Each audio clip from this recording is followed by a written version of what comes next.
thanks I get. Hello, I started this gangsta shit, and it's the thanks I get. Hey, if you're new here but enjoying the content, please take a minute to hit that subscribe button and join us. Thank you. Oh yeah, it's Comic Artist Pro Secrets, and I'm Ethan Van Sciver, 26-year veteran of the comic book industry, world's most charming, elegant, eloquent, and yet humble man. I want to make that clear. I'm very humble, great big Star Wars fan, trusted member of the media.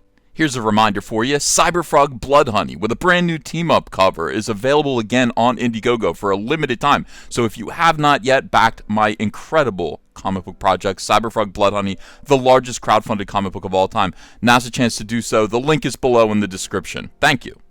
Okay, now that quick bit of shilling is finished, let's move on. I love Twitter. Absolutely love Twitter. I know some people say that it's a toxic swamp, a breeding ground for scum and villainy. Oh, and it is. It is. But it's also full of SJWs SJWing. I love watching people signal their virtue. I love the virtue signal. It makes me laugh. And I'm going to start doing these videos here that are just going to kind of be quick little featurettes about the greatest virtue signals of the day. So what is a virtue signal? Well, it's when an SJW, a social justice warrior, tweets out something unnecessarily extremist in nature, letting the other SJWs in their pack know that they are one of them. And it's always very ostentatious, it's always over the top, it's always very conspicuous, and it always makes me laugh. These are sad attempts to feel at one with the group. It's as if to say, well, I'm not a Republican, okay? I'm not a conservative, I ain't alt-right, and I'm also not a sexual predator. Remember Swankmotron, Brian Young? Brian Young is a writer for StarWars.com and basically a Star Wars gadfly. Brian got in trouble recently when SJWs within his own community called out his podcast partner, Bobby Roberts, for sexual assault. Brian Young initially said, I don't believe Bobby Roberts would ever do such a thing. He didn't believe women.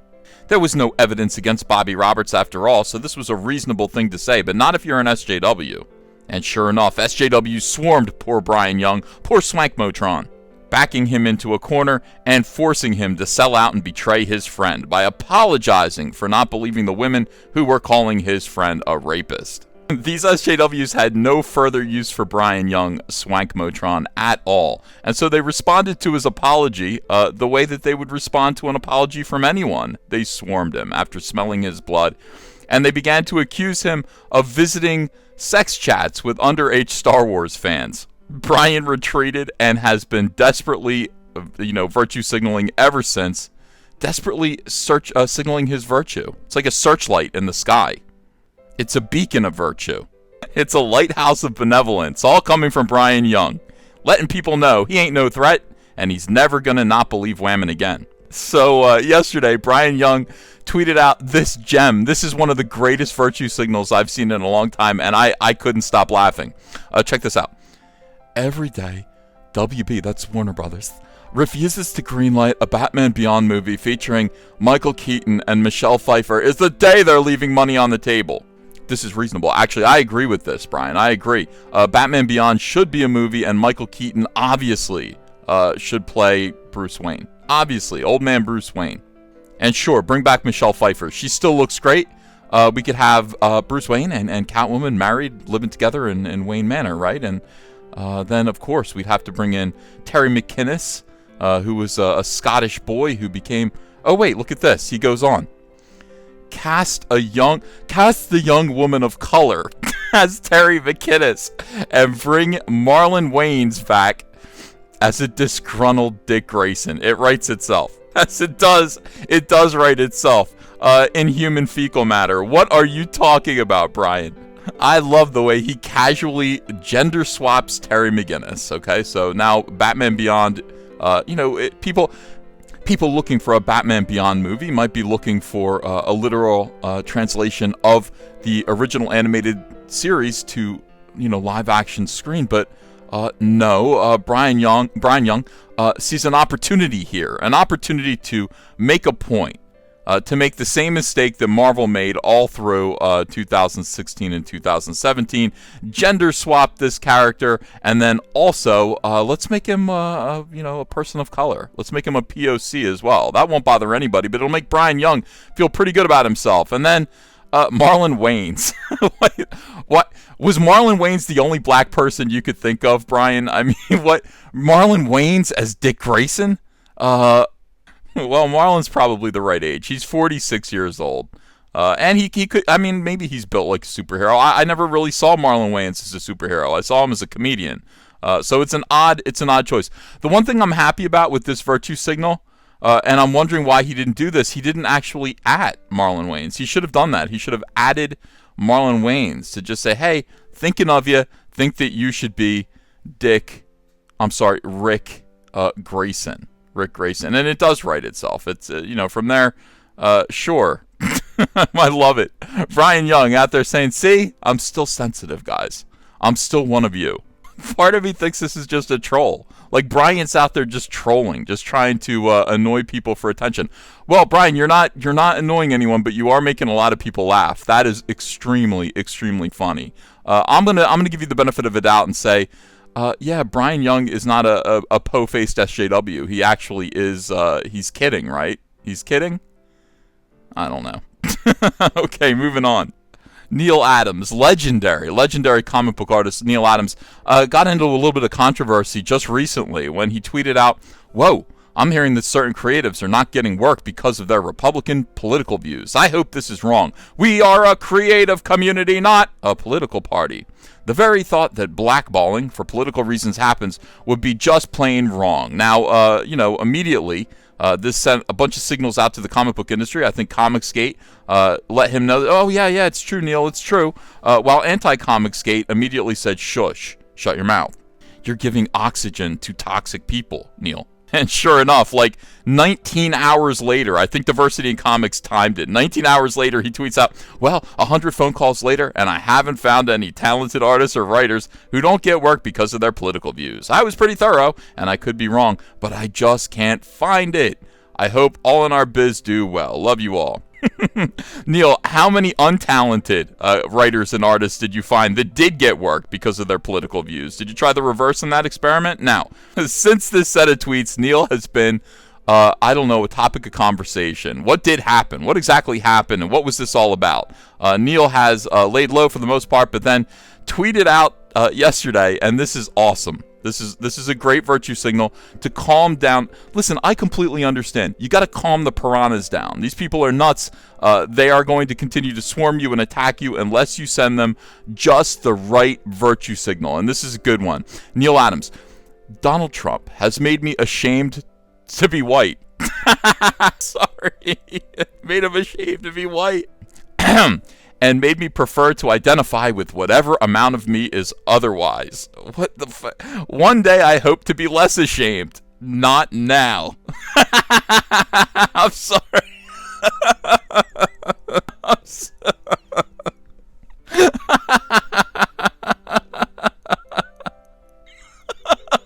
Every time I pause the record and I come back and I start laughing again. Wait a second. Hold on. Let me get myself together. That's the thing about SJWs. Everybody, no matter who it is making them ashamed to be whatever they are at all times. The biggest prize in the world to an SJW is to be a victim. You need to be a victim. You need to be marginalized. You need to be a marginalized person. I gotta know what amount there is of Neil Adams that is something else that is otherwise, quote unquote otherwise. And I want to hear that he identifies as that now. I would like to know at what point he's going to announce that he is something other than a white guy. I'm 0.00058% Cherokee. I'm a Cherokee. I'm a Native American, okay? There. Now I feel better about not being the same skin color as Donald Trump. This is all very important. This is a very important discussion. Now, probably SJWs are going to eat this kind of a tweet up because SJWs entirely look at people and examine people and group people according to their skin color. That's why this seems so peculiar to you. If it does seem peculiar to you, it's because you're not an SJW. And the first thing that you think of when you see Neil Adams is not that he's a white guy. And the first thing that you think of when you see Donald Trump is not the color of his skin. It's probably his hair or something like that. But it's not that he's a white guy. That's all SJWs see. SJWs go straight to skin color and surface level traits immediately, and that's how they judge you, that's how they group you, and that's how they decide the amount of pain that you've suffered in your life. Now, Donald Trump does make me feel ashamed too. He makes me feel ashamed to not be a billionaire, but I'm working on that. I am working on that. Something tells me that style of virtue signal would not go over as well with the SJWs on Twitter. But who really cares? All right, thanks everyone. I hope you enjoyed this video. If you guys see any particularly interesting and amazing and funny virtue signals on Twitter, please send them my way via Twitter at Ethan Van Sciver. Also, please subscribe to this channel and ring the bell for notifications. Like this video, share this video. Make sure that YouTube didn't, unsubscribe you without your permission. They do that lately. Thanks everyone. I'll see you again soon with another video. Peace. Hey, I got a P.O. box. Want to send me some mail? Send it to Ethan Van Sciver, P.O. Box 607, Marlton, New Jersey, 08053. And I'll probably open it up on the live stream. Thanks very much, everyone.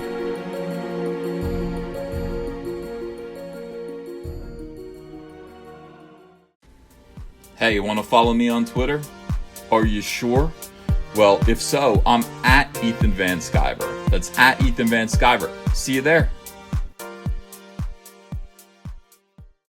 Show your friends you support independent comics while showing the world who you back in the fight against the swarm with the brand new Cyberfrog t-shirt from Crypto Fashion and Comic Artist Pro Secret. Sizes come in small to 5XL, and take your choice of colors between navy blue, white, and black. And if you haven't yet, go ahead and order the Fandom Menace, Go Get Daddy's Belt, Tico, and Soilo t-shirts as well. Link is below in the description. You're going to look great. People love these shirts. They fit wonderfully. Thank you very much.